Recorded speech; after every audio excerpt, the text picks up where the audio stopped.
Ciao a tutti, it's Arium, and today we have Mermails, finally. I was waiting on this because, I ordered an Ultimate Teos playset. It was very cheap, but the seller never actually sent it, so whatever, I refunded it.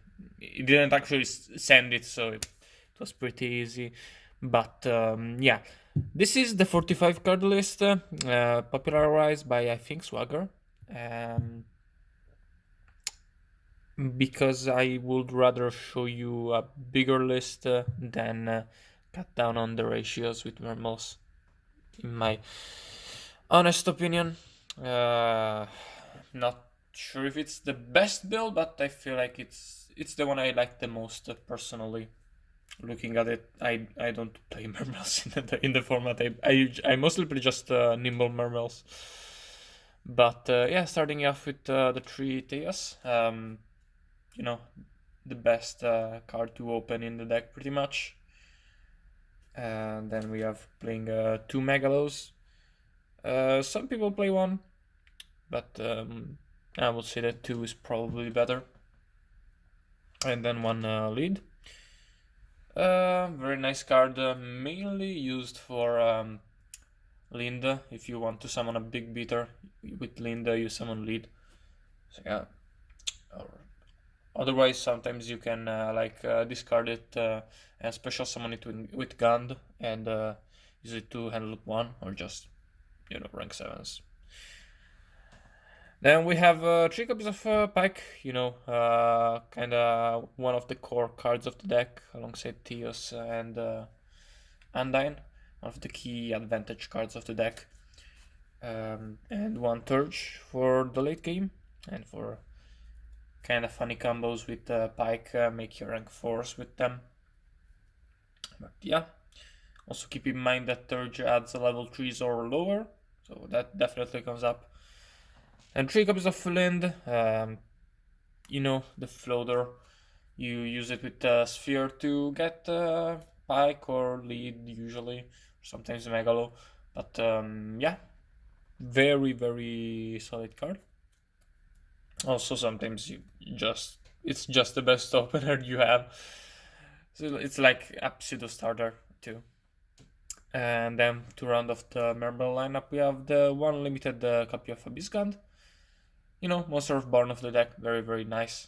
Would play more if you could. But then we have the three copies of Undyne, kind of the best normal summon of the deck. Kind of bread and butter. And we're also running three copies of Controller. Two is more standard.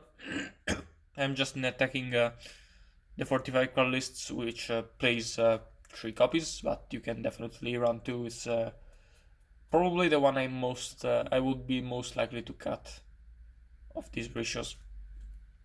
But then going on to the Atlanteas, we have of course the one Dragoons because it's limited. The three Marksmen. Finally, I got them not proxy. If you remember the Nimble Mermail list, which by the way you should check out. And then we have the two heavy infantries. I feel like this is the best Atlantean ratio. It's kind of what makes the deck so good versus most of the other top decks. And then we have the one Mulling Glacia, to occasionally hand loop too. It's pretty good. And then the one Tidal, because it's so limited. And yeah, very very good card in the deck. If you're playing versus Mermails, be sure to always check the opponent's graveyard if you summon Dweller, because the amount of times I've seen people forget that Tidal is in grave and just people not activating Dweller, and then okay, the opponent summons Tidal and swings over Dweller is so high. Please don't do that if you can. Try to avoid that. It's way too common of an error. And to round off the monster lineup, we are running two copies of Maxi.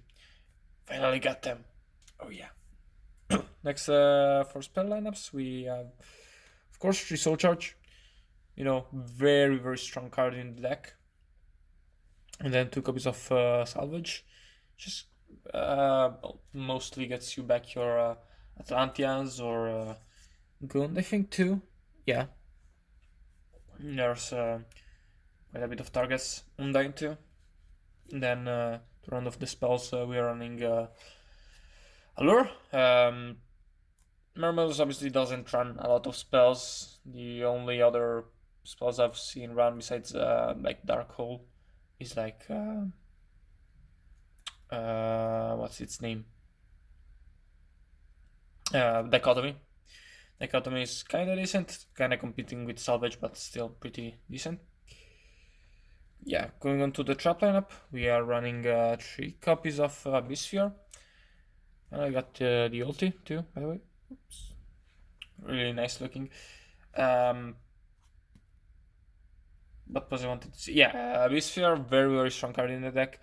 Kinda forces you to not blind the MST versus the deck. Because, like, yeah, if you hit, Breakthrough Skill or Phoenix Wing Beam Blast or any of the other back rows the deck usually runs, that's good. But if you blind MST into Abysphere, you're kind of fucked. Meanwhile, if you MST in response to Abysphere, you're in a very good spot. Like, honestly, versus Mermails, I would not even set MST. Because, like, otherwise they will end phase Sphere, and then I think you can do that, yeah? Oh no, I don't think you can activate Abysphere in the end phase and then pop it. Yeah, never mind. But like, yeah, still, always save an MST to chain to Abysphere. Never blind MST versus Mermails. Never works out. And another reason to not blind MST versus Mermails is 2 copies of Vanity's Emptiness. Yeah, you will like it's not bad to blind MST because of Vanity's Emptiness, but it's always nice to have an MST in hand whenever they emptiness you. And then we have 2 copies of Phoenix Wing Beam Blast because we do have these cards available for it. 1 Breakthrough Skill, 2 shut down artifacts, and then to round off the trap lineup, we are running 1 Torrential Tribute. I got the Collector's Rare. It's not worth $30. I might just resell it and get a Hobby League one. The main issue with that is that there are no Italian Hobby Leagues of Torrential, sadly. But yeah, anyways. With these traps, you can kind of just mess around with the lineup, but those are the usual traps you'll want to run. Torrential, Vanities, Wing Beam Blast, and Breakthrough Skill. Just fiddle around with those. Going into the extra deck, we are running, of course, the Gaius. Maybe I should move the main deck so it doesn't fall off. Got the Gaius. Very, very strong card. Big Guy. Very, very strong card. And Dracossack. Very, very strong card. Then 101. Well, it looks very pretty in this light. Anyways, yeah. 101. And then Dweller and Ragna Zero because they are water types, so you can trigger Dragoons off of them. So that's very, very strong. And then for non-waters, you have Exciton and Lavable Chain. Lavable Chain mainly to send Tidal, sometimes to send gun targets, but yeah.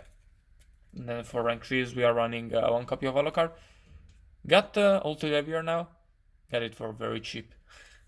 And Equipped, which is a solid rank 3 lineup, kind of the best ones in the format. And then for the synchros, we are running 2 copies of Leo.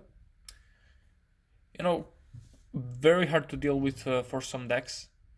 Obviously, like artifacts have no problems with it, but yeah, some other decks really struggle with it. And then we have Black Rose and Gangnir for the 7s.